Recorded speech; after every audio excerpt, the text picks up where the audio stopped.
Hello my dear student, welcome to our YouTube channel Sandeep institute centre में आप लोग का स्वागत है। वेलकम है। आज की वीडियो में आप लोग का ट्वेल्थ वालों के लिए एक अच्छी खुशखबरी है कि ट्वेल्थ का वीडियो हमारे चैनल पे जो बीबीआई सिर्फ बीबीआई क्वेश्चन जो है वो अपलोड हो रहे हैं और पर डे आप लोग को 2-3 वीडियो मिलने वाला है। पर डे ऑन एवरेज 2 से 3 वीडियो आपको मिलने वाला है। तो जो बच्चे ट्वेल्थ की तैयारी कर रहे हैं वो एक्टिव हो जाएं। ऑब्जेक्टिव क्वेश्चन आपको वीडियो में मिलने वाला है, ऑब्जेक्टिव सब्जेक्टिव सब क्वेश्चन मिलने वाला है। तो आज वाला जो वीडियो में हमारा है वो ओनली सब्जेक्टिव क्वेश्चन का। आज जो है हमारा सब्जेक्टिव क्वेश्चन का चैप्टर चल रहा है।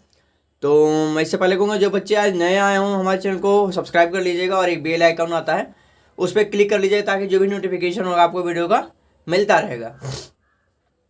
तो बिना टाइम गवाए आते हैं हमारा पहला क्वेश्चन। पहला क्वेश्चन है, आणविक चालकता से आप क्या समझते हैं? आणविक चालकता से आप क्या समझते हैं? आंसर देखिए, किसी निश्चित क्षेत्रफल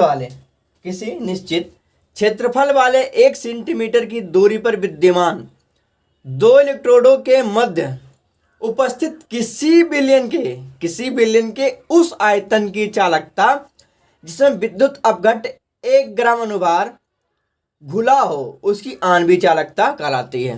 क्या कहलाती है? आणविक चालकता कहलाती है। इसे एम से व्यक्त किया जाता है जिसका होता है K × 1000/C, जहाँ K क्या है? विशिष्ट चालकता है। जहाँ K क्या है? विशिष्ट चालकता है। जहाँ K क्या है? विशिष्ट चालकता है। यहाँ K जो हमारा है वो विशिष्ट चालकता है और C जो है बिलियन की सांद्रता। C जो हमारा बिलियन की सांद्रता जिसकी इकाई मोल लीटर इनवर्स है, इसे मोलर सांद्रता भी कहते हैं। इसे हम मोलर सांद्रता भी कहते हैं। दूसरा क्वेश्चन हमारा है, फैराडे के विद्युत अपघटन के प्रथम नियम को लिखें। फैराडे के विद्युत अपघटन के प्रथम नियम को लिखें। तो आइए हम जानते हैं कि प्रथम नियम क्या था फैराडे का। क्वेश्चन नंबर दूसरा कह रहा है, किसी विद्युत अपघटन में जमा या मुक्त पदार्थ की मात्रा उसमें प्रवाहित आवेश की मात्रा के समानुपाती होता है। कह रहा है किसी वैद्युत अपघटन में जमा या मुक्त पदार्थ की मात्रा उसमें प्रवाहित आवेश की मात्रा के समानुपाती होता है, अर्थात M समानुपाती Q। आइए देखते हैं नेक्स्ट क्वेश्चन नंबर तीसरा क्वेश्चन नंबर हमारा है, आइए देखते हैं, धातु निष्कर्षण में फ्लक्स की क्या भूमिका है? धातु निष्कर्षण में फ्लक्स की क्या भूमिका है? धातु निष्कर्षण में फ्लक्स की क्या भूमिका है? काफी इंपोर्टेंट क्वेश्चन है। फ्लक्स एसिड और बेस वह पदार्थ है जो एसिड और बेस वह पदार्थ है जो गैंग से संयोग कर गलित धातुमल स्लैग जिसको बोलते हैं बनाता है। ठीक है, नेक्स्ट क्वेश्चन नंबर देखेंगे 4 नंबर। आइए देखते हैं क्वेश्चन नंबर 4। साबुन कठोर जल में कार्य क्यों नहीं करता? साबुन जो है कठोर जल में कार्य क्यों नहीं करता? इसका आंसर हमारा है कठोर जल में कैल्शियम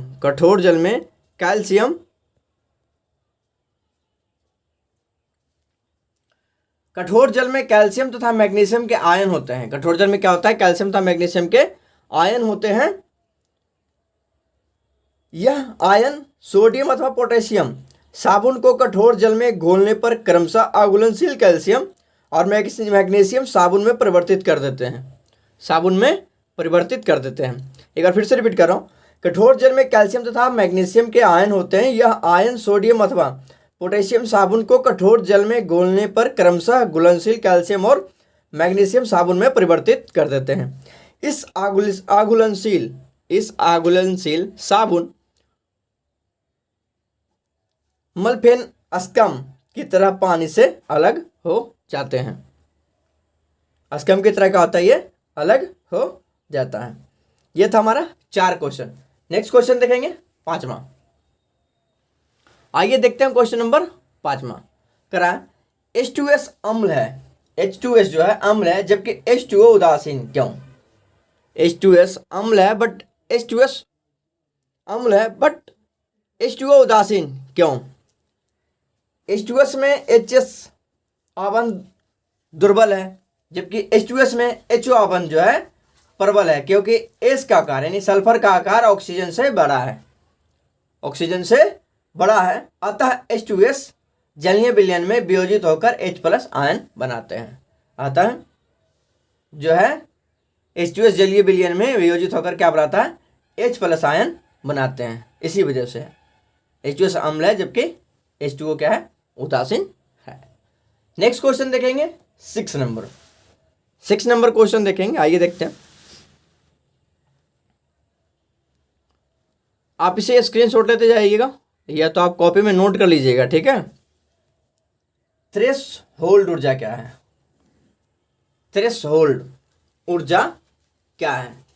किसी धातु के सतह के लिए, किसी धातु के सतह के लिए आपतित फोटोन के ऊर्जा का हुआ न्यूनतम मान जो कि धातु के सतह से एक इलेक्ट्रॉन को बाहर निकाल सकता है, थ्रेशोल्ड ऊर्जा कहता है। क्या कहलाता है? थ्रेशोल्ड ऊर्जा कहलाता है। किसी धातु के सतह के लिए आपतित फोटोन के ऊर्जा का हुआ न्यूनतम मान है जो कि धातु के सतह से एक इलेक्ट्रॉन को बाहर निकाल सकता है, थ्रेशोल्ड ऊर्जा कहलाता है। याद कर लीजिएगा ध्यान से। नेक्स्ट क्वेश्चन नंबर देखेंगे 7वां क्वेश्चन है, निस्तापन क्या है? वायु की उपस्थिति में सांद्रित अयस्क को द्रवणांक से कम ताप पर धातु के ऑक्साइड में परिणत करने को तापीय प्रक्रम निस्तापन कहलाता है। क्या कहलाता है? निस्तापन कहलाता है। जैसे ZnO3 ZnO प्लस CO2, ठीक है। नेक्स्ट क्वेश्चन देखेंगे टिंडल प्रभाव। नेक्स्ट क्वेश्चन क्या देखेंगे? टिंडल प्रभाव क्या है, इसको व्याख्या करें। टिंडल प्रभाव क्या है, व्याख्या करना है। जब प्रकाश पुंज को वास्तविक विलयन में प्रवाहित किया जाता है, जब प्रकाश पुंज को वास्तविक विलयन में प्रवाहित किया जाता है तो प्रकाश का प्रकीर्णन नहीं होता, तो प्रकाश का प्रकीर्णन नहीं होता। जब इसी प्रकार का प्रकाश पुंज कोलाइडी विलयन में प्रवाहित किया जाता है तो प्रकाश का प्रकीर्णन नहीं होता। जब किसी प्रकार प्रकाश का पुंज कोलाइडी विलयन में प्रवाहित होता है तो प्रकाश का प्रकीर्णन हो जाता है। इसी प्रकार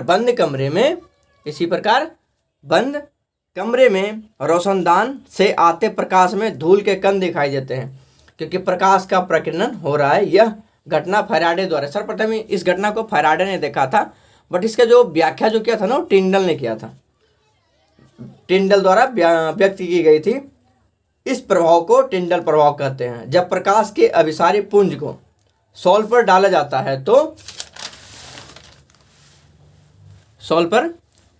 है तो प्रकाश का संपूर्ण मार्ग एक कोणीय शंकु दिखाई पड़ता है जिसे हम टिंडल कोणीय शंकु भी कहा जाता है। यह घटना टिंडल प्रभाव कहलाता है। इसी घटना को हम क्या कहते हैं? टिंडल प्रभाव कहते हैं। तो ये हमारा था 8 क्वेश्चन। नेक्स्ट क्वेश्चन देखेंगे 9 नंबर भी क्वेश्चन काफी इंपॉर्टेंट है। तो आइए हम देखते हैं क्वेश्चन नंबर 9। प्रासरण दाब को परिभाषित करें। इससे पहले मैं एक चीज बता दूं, अभी तो हमारा सब्जेक्टिव चल रहा है, ऑब्जेक्टिव का भी जल्द वीडियो आने वाला है। आज हो सकता है इवनिंग तक आप लोग को, रात तक आप लोग को एक वीडियो मिल जाए, तो उम्मीद करूंगा कि आप इसे ध्यान दीजिएगा, ठीक है। और जितना लोगों को शेयर कीजिएगा, क्योंकि ऑब्जेक्टिव और सब्जेक्टिव का हमारा अभी चलने वाला है कंटिन्यू। ये आप लोग का जो इम्पोर्टेंट क्वेश्चन है उसमें आपका जो है सेट हमारा जो ऊपर हुआ है बोर्ड लेवल से निकला है, तो आपको इसमें मिस मत कीजिएगा क्योंकि आपका ही घटा है। अगर नहीं देखते हो वीडियो तो आपका ही घटा है। क्वेश्चन नंबर देखते हैं हम 9 नंबर क्वेश्चन देखते हैं। प्रासरण दाब को परिभाषित करें। वह दाब जिसे शुद्ध विलायक पर में कम करने पर उसका वाष्प दाब कम होकर विलयन के वाष्प दाब के बराबर हो जाए, या वह अधिक दाब से जिसे विलयन पर लगाया जाए ताकि विलयन का वाष्प दाब विलायक के वाष्प दाब के समान हो जाए, प्रासरण दाब कहलाता है। क्या कहलाता है? प्रासरण दाब कहलाता है। नेक्स्ट क्वेश्चन देखेंगे हम 10 नंबर क्वेश्चन देखेंगे। शॉर्ट की त्रुटि तथा फ्रैंकल त्रुटि के बीच अंतर स्पष्ट करें। इसमें देखिए 2-3 तरह से पूछा, अंतर लिखें, अंतर स्पष्ट करें, अंतर बताएं, बात बराबर ही है, सब एक ही चीज पूछ रहा है। अंतर मतलब हो गया डिफरेंट, दोनों के बीच क्या डिफरेंट है, मतलब दोनों के क्या अलग अलग डिफरेंट है, ये हमारा होता है। तो पहला जो डिफरेंट है एक तरफ शॉर्ट की लिखेंगे, एक तरफ फ्रैंकल त्रुटि लिखेंगे। यह क्या घनत्व को कम करता है, शॉर्ट की त्रुटि घनत्व को कम करता है और फ्रैंकल त्रुटि या घनत्व में कोई परिवर्तन नहीं करता है, कोई परिवर्तन करता नहीं, जैसे वैसे पड़ा रहता है। पहला जो अंतर हमारा डिफिनीशन, पहला डिफिनीशन जो हमारा है। दूसरा है NaCl सोडियम क्लोराइड में यह त्रुटि है, AgBr में यह त्रुटि है।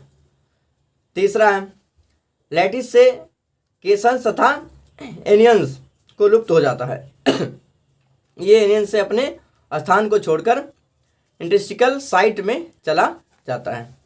तो ये हमारा शॉर्ट की और फ्रैंकल त्रुटि में कुछ अंतर स्पष्ट किया हमने। तो आप अगर आज पहली बार हमारे चैनल पे आए हो तो मैं फिर से दोबारा बोल रहा हूँ, आप हमारे चैनल को सब्सक्राइब कर लीजिएगा, क्योंकि मोस्ट इंपॉर्टेंट क्वेश्चन आपको मिलने वाले हैं कंटिन्यू, तो मिस मत कीजिएगा। तो आज की वीडियो में फिलहाल हम इतना ही रहने देते हैं, मिलते हैं फिर नेक्स्ट वीडियो में। Thank you.